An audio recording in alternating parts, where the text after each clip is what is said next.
நான் இங்கேருந்து போனதுக்கப்புறம் என் வாழ்க்கையே வெறுப்பாக மாறிடுச்சு.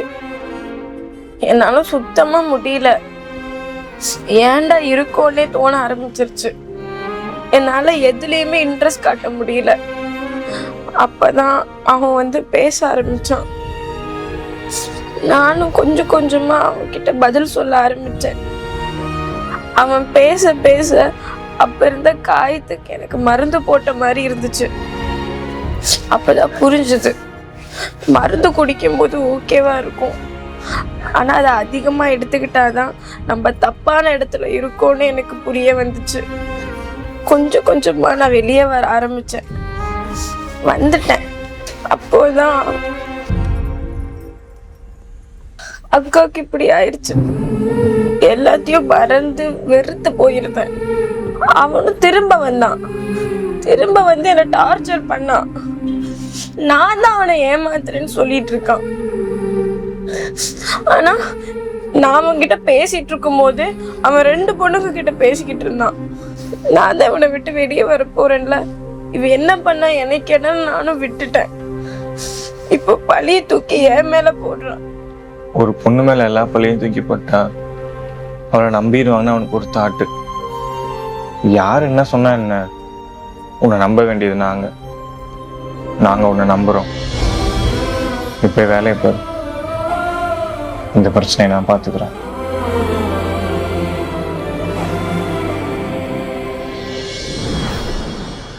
அக்கா ஆடி எங்க வீட்டுல ஒருத்தர் இங்க ஆன மாட்டிருக்குது. ரித்து ஸ்கூல் சேர்க்கணும்ல, அதனால 2 பேரும் ஸ்கூல் சேர்க்க போயிருக்காங்க. ஆமா, நானும் எதுவும் சொல்லக்கூடாதுன்னு பார்த்தா ஆத்தாள் மவுளு ஓவரா தான் பண்ணிட்டு இருக்கீங்க. வெளியில என்னால தலை காட்ட முடியல. இல்ல பாக்குறவன்ல அசிங்கமா கேக்குறான். மூத்தவளை முறையோட கட்டி கொடுத்துட்டு இளையவ என்ன இலவச பண்ணி காது கூட பேசுறாங்க. ரொம்ப அசிங்கமா இருக்கு. இங்க பாரு, ஊரெல்லாம் ஒன்னும் அசிங்கமா பேசல, நீதான் அசிங்கமா பேசுற. என்ன சொல்ல வந்து அதை முதல்ல சொல்லு. இதுக்கு ஒன்றும் குறைச்சல் இல்லை. நம்ம திவ்யாவை மாப்பிள்ளை வீடு கேட்கறாங்கன்னு சொல்லியிருந்தேன்ல, அவங்களுக்கு என்ன பதில் சொல்றது? கேட்டுக்கிட்டே இருக்காங்க. ஆமா, இப்படியே நல்லா குத்துக்கள் மாதிரியே உட்காந்துரு, வாயை திறந்துடாத. பேசாம உன் மருமகையிலேயே தாலியை கொடுத்து அவளுக்கு கட்ட சொல்லிடு. ஆமா, எல்லாம் நடந்துக்கிட்டு தான் இருக்குது. நாளைக்கு புள்ள வைத்தாலும் ஆச்சரியப்படுறதுக்கு இல்லை. இங்க பாரு, எதுக்கு வந்தியோ சொல்லிட்டியா, போயிட்டே இரு. ஆமா, இந்த ரோஸ்துக்கு ஒன்றும் உனக்கு குறைச்சல் இல்லை. ஏதோ கூட பிறந்தவளாச்சேன்னு சொல்லிட்டு போலான்னு வந்தா என்கிட்டயே வந்து ஏறுற. சரி, நீ தான் இப்படி இருக்கிறியே, அந்த அளவுக்கு அமைதியாக இருக்கு வேணாம். கொண்டாட்டி போனதுக்கு அப்புறம் ஆக்கி போடுறதுக்கு ஆள் இருக்குது, பிள்ளைய பாத்துக்கிறதுக்கு ஆள் இருக்குதுன்னு அவனும் அமைதியா இருக்கான். என்ன கர்மமோ தெரியல. சே,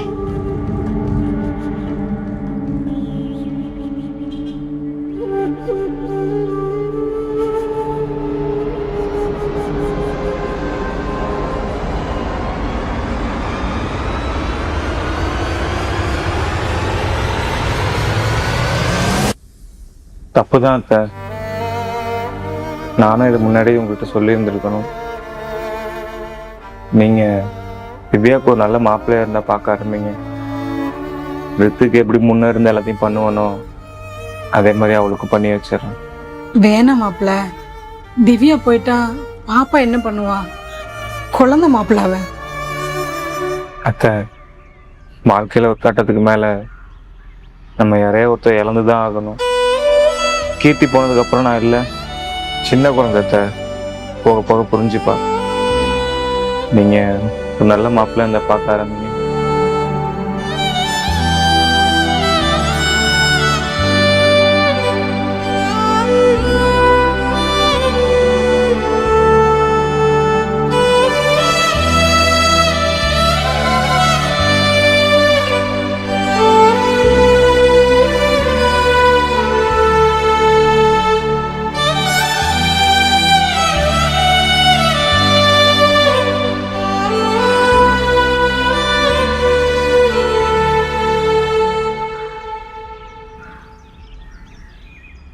சித்தி, இன்னைக்கு ஸ்கூல்ல எல்லாரும் அம்மாவை பத்தி பேசினாங்க, நானும் பேசினேன். அப்படியா? என்ன சொன்னீங்க? எங்க அம்மா டெய்லியும் எழுப்பி விட்டு ப்ரஷ் பண்ணி விடுவாங்க, எனக்கு சாப்பாடு ஊட்டி விடுவாங்க, அப்புறம் என்னை ஸ்கூலுக்கு கூப்பிட்டு வருவாங்க. ஈவினிங் நான் போனதோ என் கூட ஜாலியா விளையாடுவாங்க. அப்புறம் என்னை தூங்க வைப்பாங்க. நான் எங்க மிஸ் கிட்ட அம்மாவை சித்தின்னு சொல்வேன்னு சொன்னேன். அதுக்கு மிஸ் நான் உங்க சித்திய அம்மான்னு கூப்பிடுன்னு சொன்னாங்க. சித்தி நான் உங்களை அம்மான்னு கூப்பிட்டா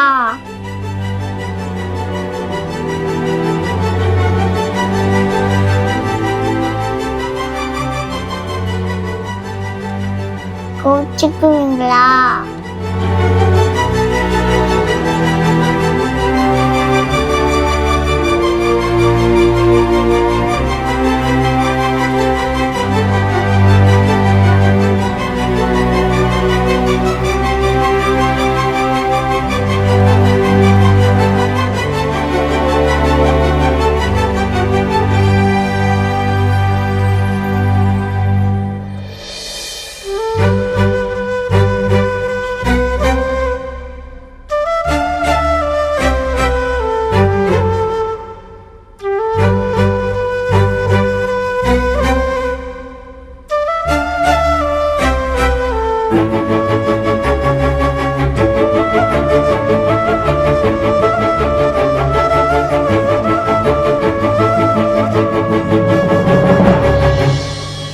மாப்பிள்ள அவ ஏதோ சின்ன பொண்ணு தெரியாம பேசிட்டு இருக்கா. நீங்க எதுவும் மனசுல வச்சுக்காதீங்க.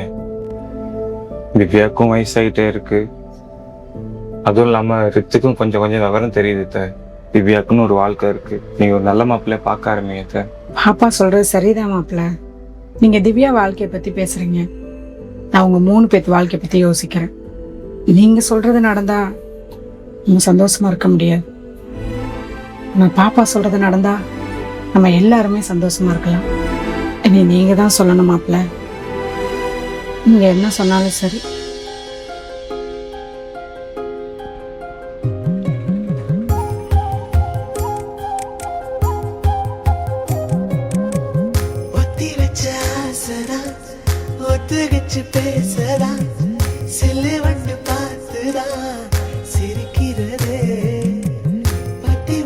என்ன மாப்பிள்ள சொன்னாங்க?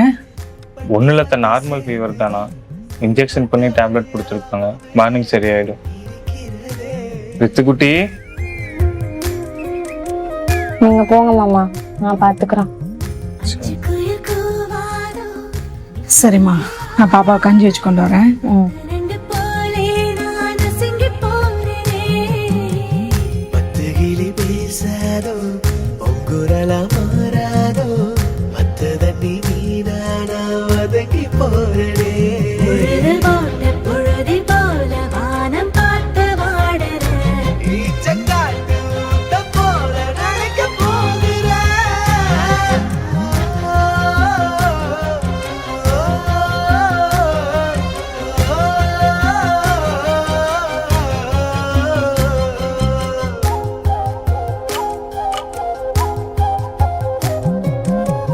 டைம் ஆயிடுச்சுன்னு தூங்கலையா நீ? இல்ல மாமா, கீழே போட்டா தூங்க மாட்டேங்கிற, பயப்படுறா.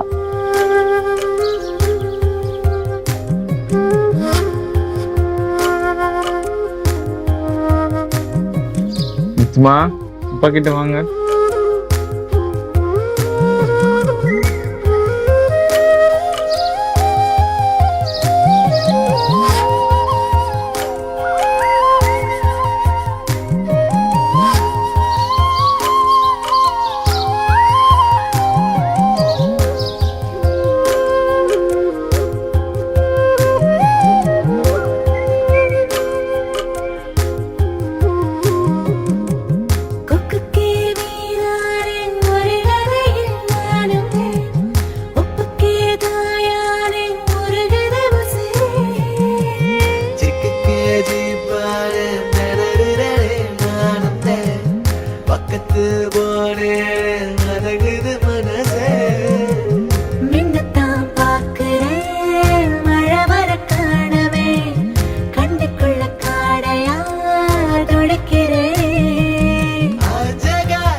குயில உடச்சு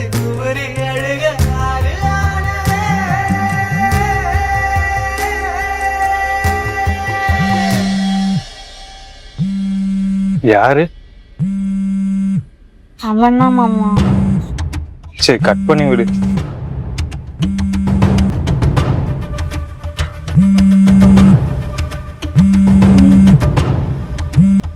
அம்மா பிளாக் பண்ணு.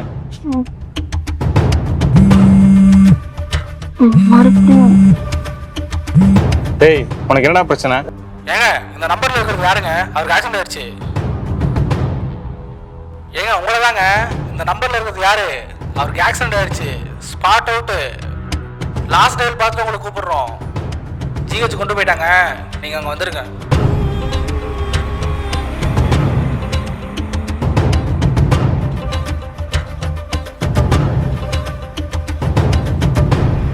சித்தி வாங்க வீட்டுக்கு போலாம்.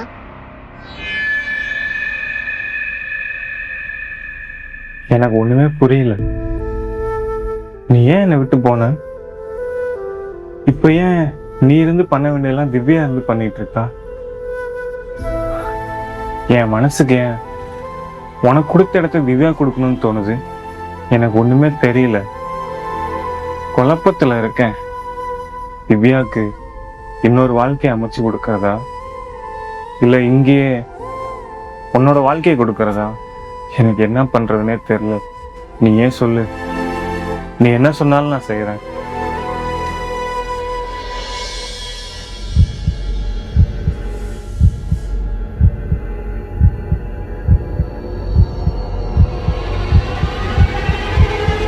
புரிஞ்சிருச்சு.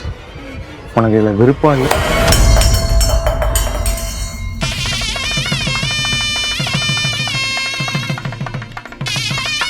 அப்பா அம்மா ஓகே சொல்லிட்டாங்களே.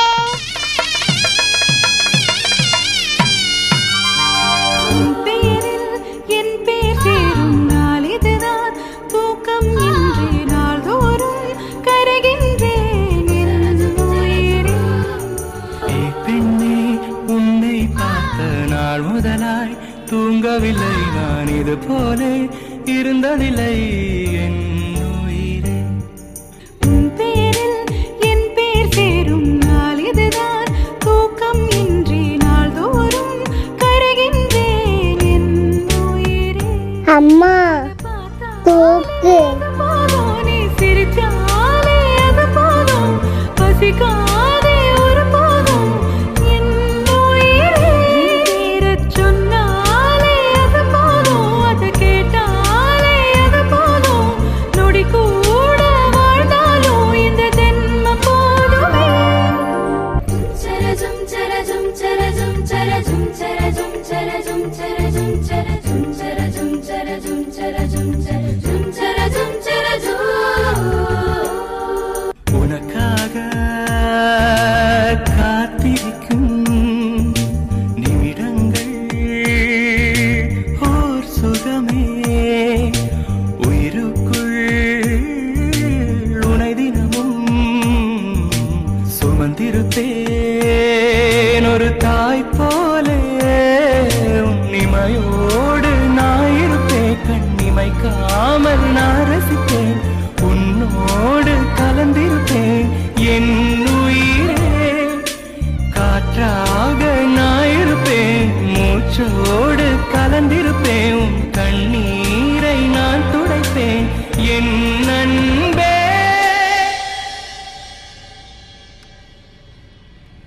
அதான பார்த்தேன். எனக்கு அப்பவே தெரியும்டி இதான் நடக்கும்னு. அன்னைக்கு என்னமோ வாய்களையே பேசின பெரிய உத்தமி மாதிரி, பத்தாததுக்கு ஊரெல்லாம் என்ன வேற மாப்பிள்ளை பார்க்க சொன்னேன். மொத பிள்ளைய முறையா கொடுத்துட்டு இளைய பிள்ளைய என்ன இலவசனப்பா? சொந்தக்காரங்களை கேட்ட என்னடி சொல்றது? யாரடி சொந்தம்? சொந்தமா சொந்தம்? அன்னைக்கு எப்படி ஆக்சிடென்ட் ஆகி ஹாஸ்பிட்டல் இருக்கும்போது எந்த சொந்தம் வந்து என் பிள்ளைய பார்த்துச்சு? இந்த மனுஷன் பொண்டாட்டிய பறி கொடுத்துட்டு கொத்த பிள்ளைய வச்சுட்டு தவிச்சுட்டு நின்னாரு. எந்த சொந்தம் வந்து ஆறுதல் சொல்லுச்சு? சொந்தமா? நாங்க கஷ்டப்படும் போதெல்லாம் வந்து நிக்காத சொந்தம், நாங்க சந்தோஷமா இருக்கும் போது குறை சொல்றதுக்கு மட்டும் வந்து நிக்குதுன்னா அப்பேற்பட்ட சொந்தமும் எங்களுக்கு தேவையில்ல, ஒரு மயிரும் தேவையில்ல. ஒன்னையும் சேர்த்து தாண்டி.